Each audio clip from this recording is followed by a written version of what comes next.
안녕하세요. 머니스테이지입니다. 네, 결국 저도 포모를 극복하지 못하고 SK 하이닉스를 샀습니다. 내가 투자한 종목이 오르는 것보다 내가 투자하지 않은 종목이 폭등하는 걸 견디는 게 훨씬 더 어렵습니다. 국장 탈출은 지능순이다. 배당 투자와 지수 투자가 정답이다라고 그렇게 이야기하던 저도 3년과 하이닉스로 몇 달 만에 몇 천만 원 벌었다는 이야기를 계속해서 듣다 보니 도저히 참을 수가 없었습니다. 그래서 오늘은 제가 어떻게 포모를 극복하고 있는지 현실적으로 이야기를 한번 드려보도록 하겠습니다. 그럼 영상 시작하겠습니다.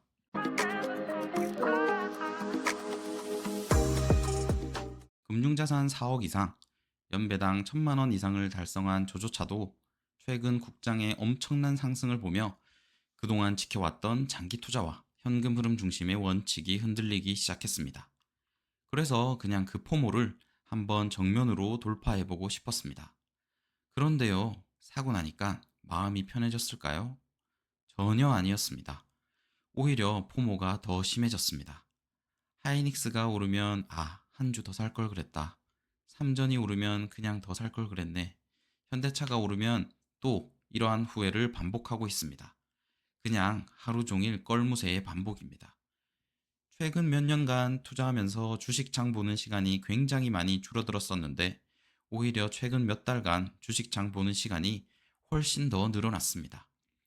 하루의 기분도 종목 상승에 따라 왔다 갔다 하고 현생에도 집중이 잘 안 됐습니다. 그래서 이번에 다시 한번 제대로 느꼈습니다. 원칙 없는 투자는 사람을 이렇게 흔들 수 있구나 라고 말이죠. 최근 주변에서도 예적금을 해지하면서까지 주식시장에 들어오는 분들이 정말 많아졌습니다.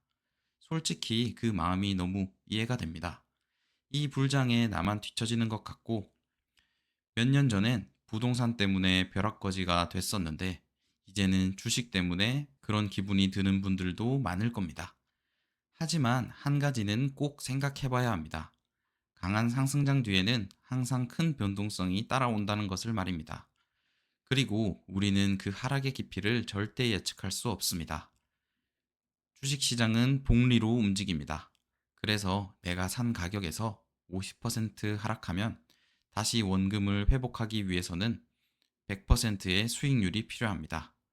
그렇기 때문에 높은 수익률을 내는 투자보다 잃지 않는 투자를 해야 복리를 이어나갈 수 있습니다. 한번 크게 읽기 시작하면 복리의 시간이 거꾸로 가기 시작하기 때문입니다. 다음으로 제가 투자한 기간 동안 수많은 포모를 유발한 종목들이 있었습니다. 테슬라, 엔비디아, 비트코인, 팔란티어, 샌디스크, 삼성전자, 하이닉스. 안타깝게도 저는 이 종목들 중 테슬라 일부만 보유하고 있을 뿐입니다. 그런데도 제 수익률이 마이너스를 기록하고 있나요? 그럼에도 꽤 괜찮은 수익률을 거두고 있습니다. 아마 이 급등한 종목들을 미리 알고 샀었다면 저는 이미 부자가 되어 있었을 겁니다. 저는 이걸 예측할 능력이 부족하기 때문에 지수 투자와 현금 흐름을 계속해서 얻을 수 있는 배당 성장 투자를 이어오고 있는 것입니다. 이 정도 수익률에 장기 투자만 합친다면 복리로 자산을 불리기엔 충분합니다. 저는 그래서 다시 지수 투자의 장점을 느꼈습니다. 개별 종목은 언제든 소외될 수 있습니다. 내 포트폴리오가 소외될수록 계좌를 더 자주 들여다보게 됩니다. 혹시 말아 올리지 않을까? 혹시 오늘은 오르지 않을까? 계속해서 주식창을 들락날락하게 됩니다. 하지만 지수 투자는 결국 돈을 잘 버는 기업들을 계속 편입시키고 못하는 기업들은 자연스럽게 밀려납니다. 그리고 하나의 종목이 빠져도 다른 기업들이 올라오면서 시장은 계속해서 성장하게 됩니다. 그래서 장기 투자를 하는 사람일수록 하루하루의 승패보다 시간 자체를 내 편으로 만드는 게 훨씬 중요합니다. 그래도 이번 코스피 상승장에 정말 투자를 하고 싶다면 저라면 개별 종목에 올인하기보다 코덱스 200과 같은 지수 ETF나 반도체 ETF로 투자하는 방법을 할 것 같습니다. 중요한 것은 불타기보다 오래 살아남는 투자임을 명심하시길 바라겠습니다. 마지막으로 연평균 10%의 수익률은 엄청난 수익률입니다.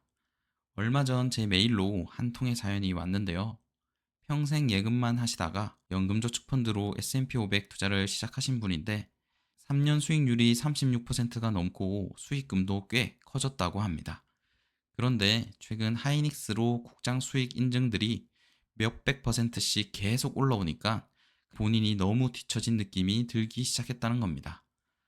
그래서 결국 예금까지 해지해서 국장에 투자를 시작했다고 하셨습니다. 그런데 여러분, 연평균 수익률 10%는 절대 평범한 수익률이 아닙니다. 1억을 연평균 10%로 굴리면 2배가 되는데 7년, 3배가 되는데 11년, 4배가 되는 데는 약 14년 정도밖에 걸리지 않습니다. 복리의 무서움은 수익률보다 시간에서 나옵니다. 그리고 제가 늘 말씀드리는 적립식 투자도 마찬가지입니다. 현재 제가 보유하고 있는 연금저축펀드 계좌를 한번 보시면은 연평균 수익률이 18%에 가깝습니다. 이 자산을 매달 50만 원씩 꾸준히 투자하고 연평균 수익률을 10%로만 가정한다면 5년 후에는 1억 2천, 10년 후에는 2억 5천, 20년 후에는 약 9억까지도 가능합니다. 물론 현실적으로 직장인이 매달 50만 원씩 투자하는 것은 결코 쉽지 않은 일입니다. 하지만 빠르게 돈을 벌려고 할수록 오히려 투자 수명이 짧아질 가능성이 높습니다. 미국 S&P 500은 거의 100년에 가까운 시간 동안 대공황, 세계대전, 금융위기, 닷컴 버블과 같은 수많은 위기를 겪고도 장기적으로 연평균 10%의 수익률을 만들어 왔습니다. 우리는 결국 수익률로 부자가 되는 것이 아니라 시간과 복리로 부자가 되는 것을 잊지 않으셨으면 좋겠습니다.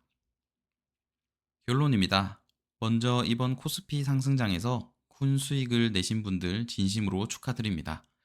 저는 이번 포모를 겪으면서 오히려 제 투자 원칙을 다시 돌아보게 됐습니다.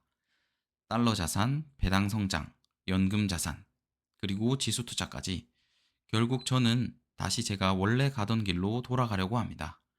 아마 앞으로도 시장은 계속해서 이렇게 우리를 흔들 겁니다. 누군가는 몇 달 만에 몇 천만 원을 벌고 누군가는 소외감을 느끼게 될 겁니다. 하지만 중요한 건 남들보다 빠르게 가는 것이 아니라 끝까지 시장에 살아남아 복리를 이어가는 것이라고 생각합니다. 구독자 여러분들은 어떻게 최근 포모를 견디고 계신가요? 댓글로 여러분들의 이야기도 많이 들려주시길 바라겠습니다. 오늘 영상이 도움되셨다면 구독과 좋아요 부탁드리고 다음 영상에는 더 단단해진 모습으로 찾아오겠습니다. 감사합니다.